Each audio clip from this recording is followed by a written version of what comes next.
روایت میں موجود ہے جو انسان 3 مرتبہ قل ہو اللہ کی تلاوت کر لے گویا کہ اس نے ایک قرآن ختم کر دیا. 3 مرتبہ خالی قل ہو اللہ اگر آپ پڑھ لیں تو گویا کہ آپ نے ایک قرآن ختم کر دیا.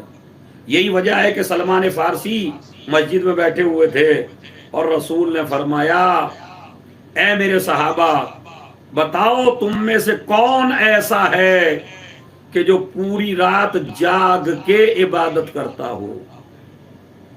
تمام صحابہ خاموش رہے. علی کا غلام سلمان اٹھا اور اٹھ کے کہا یا رسول اللہ میں پوری رات جاگ کے عبادت کرتا ہوں. اب جو صحابہ تھے انہوں نے کوہنیاں چلانی شروع کی اور انہوں نے کہا روز تو خرانٹے لے کے ہمارے سامنے سوتے ہیں اور یہ کہہ رہے ہیں کہ میں پوری رات جاگ کے عبادت کرتا ہوں. نبی نے دوسرا جملہ اور کہا اے میرے صحابہ بتاؤ کون ہے تم میں سے جو رات میں پورا قرآن پڑھ کے سوتا ہو. اب یہاں بھی تمام صحابہ خاموش ہو گئے.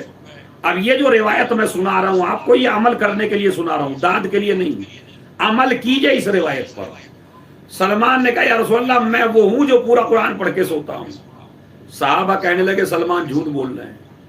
تیسرا جملہ نبی نے فرمایا کون ہے تم میں سے جو پورے سال کے روزے رکھتا ہو.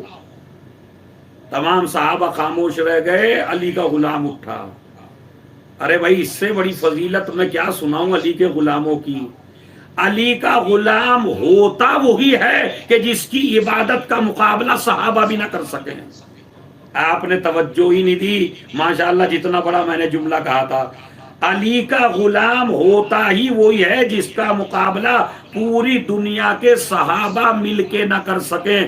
رسول کے سارے صحابہ بھی جس کا مقابلہ نہ کر سکیں اسے علی کا غلام سلمان کہا جاتا ہے. ارے جب یہ دنیا علی کے غلام کا مقابلہ نہ کر سکی تو امیر المومنین کا مقابلہ کیا کر پائے گی. تو آپ نے دیکھا اور غور فرمایا. تو عزیزو یاد رکھیے یہ سلمان فارسی میں پوری رات جاگ کے عبادت کرتا ہوں میں ایک قرآن پڑھ کے سوتا ہوں میں پورے سال کے روزے رکھتا ہوں.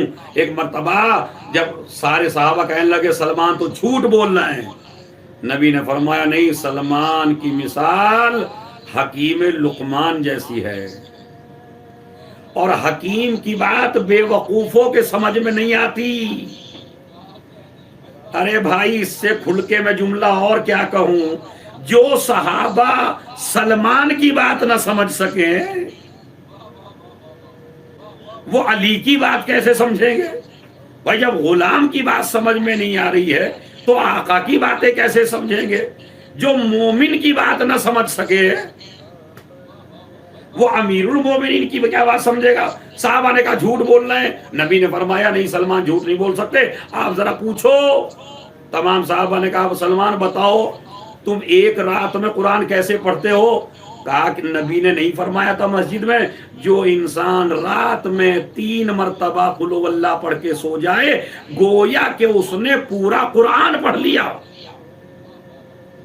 اور میں رات میں سونے سے پہلے 3 مرتبہ قل ہو اللہ ضرور پڑھتا ہوں.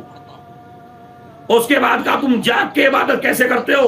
کہا نبی نے فرمایا ہے اگر کوئی انسان رات میں وضو کر کے سو جائے گویا کہ اس نے پوری رات جاگ کے عبادت کی. اور تیسرا مسئلہ نبی نے فرمایا جو انسان مہینے میں 3 روزے رکھ لے گویا کہ اس نے پورے مہینے کے روزے رکھ لیے. اور یہ تو میں نے خالی تمہیں سمجھانے کے لیے کہا ورنہ میرا حساب تو سال سے بھی زیادہ ہے. ہر مہینے میں 3 روزے رکھتا ہوں پھر پورے رجب کے رکھتا ہوں پورے شعبان کے رکھتا ہوں پورے رمضان المبارک کے رکھتا ہوں. اب بتاؤ میرا مقابلہ عمل میں کیسے کرو گے. ارے جب صحابہ سلمان کے عمل کا مقابلہ نہ کر سکے تو پھر جس کی تلوار ثقلین کی عبادت پہ بھاری ہو. تو عزیزو یاد رکھیے اب یہاں پہ بات تمام نہیں ہوئی. وہ جو میں آپ کو بتانا چاہتا ہوں قل ہو اللہ اگر 3 مرتبہ پڑھ لیا جائے. اور عزیزو یاد رکھیں اگر رمضان المبارک کی راتوں میں آپ 3 مرتبہ قل ہو اللہ پڑھ کے سو جائیں تو یہاں ایک قرآن کا نہیں ہے 12 قرآن کا ثواب ہے 12 کا. اس لیے کہ قل ہو اللہ میں 4 آیتیں ہیں. کتنی آیتیں ہیں قل هو اللہ میں 4 آیتیں ہیں، اور جب آپ 3 مرتبہ قل هو اللہ ریپیٹ کریں گے تو کتنی آیتیں بنی؟ 12۔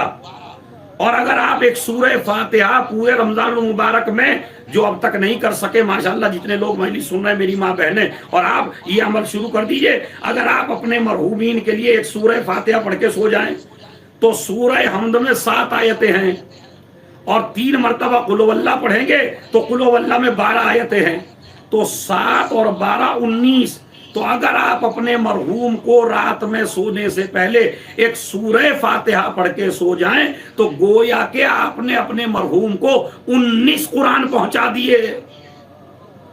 اس لیے کہ روایت میں موجود ہے، نبی نے فرمایا جو انسان رمضان المبارک میں 1 آیت کی تلاوت کر لے گویا کہ اس نے پورا قرآن ختم کر لیا۔ ارے میں توجہ چاہتا ہوں، کیا پتا میری یہ بات آپ کی سمجھانے عالیہ میں آئی یا نہیں۔ نبی کی حدیث ہے من تلا فیہ آیتا من القرآن، جو رمضان المبارک میں 1 آیت کی تلاوت کر لے گویا کہ اس نے ایک قرآن مجید پڑھ لیا۔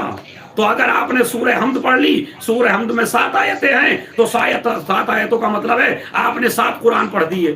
اگر 3 مرتبہ قل هو اللہ پڑھ دی تو اس کا مطلب ہے 12 قرآن پڑھ لیے۔ کتنا خوش نصیب ہے وہ علی والا کہ جو اپنے مرحوم کو 19 قرآن پڑھ کے سوئے۔ رمضان مبارک میں سونے سے پہلے آپ اس شہر میں یا کبھی بھی ایک سورہ فاتحہ اگر اپنے والد کے لیے پڑھ دیں گے تو اس کا مطلب ہے آپ نے 19 قرآن ان کو پہنچا دی۔ یہی اپنے ہر مرحوم کو لیے، تمام شیعوں کے لیے، تمام علی والوں کے لیے آپ قرآن مجید اور یہ سورہ فاتحہ پڑھ سکتے ہیں۔ یہ تو خالی میں نے ثواب بتایا ہے سورہ حمد اور سورہ قل هو اللہ کا رمضان مبارک میں۔ صلوات کا ثواب تو فرشتوں سے لکھا ہی نہیں جاتا، یعنی ایک سورہ فاتحہ کا ثواب میں نے آپ کو بتایا، مگر اس میں 3 مرتبہ پہلے صلوات ہے، 3 مرتبہ بعد میں صلوات ہے، اور اس صلوات کا حساب فرشتے نہیں لگا پاتے ہیں۔ ہم سورہ فاتحہ میں پہلے اور آخر میں صلوات اس لیے پڑھتے ہیں تاکہ دنیا کو بتا دیں قرآن بھی عرش پہ نہیں جاتا جب تک محمد و آل محمد کا وسیلہ نہ دے دیا جائے۔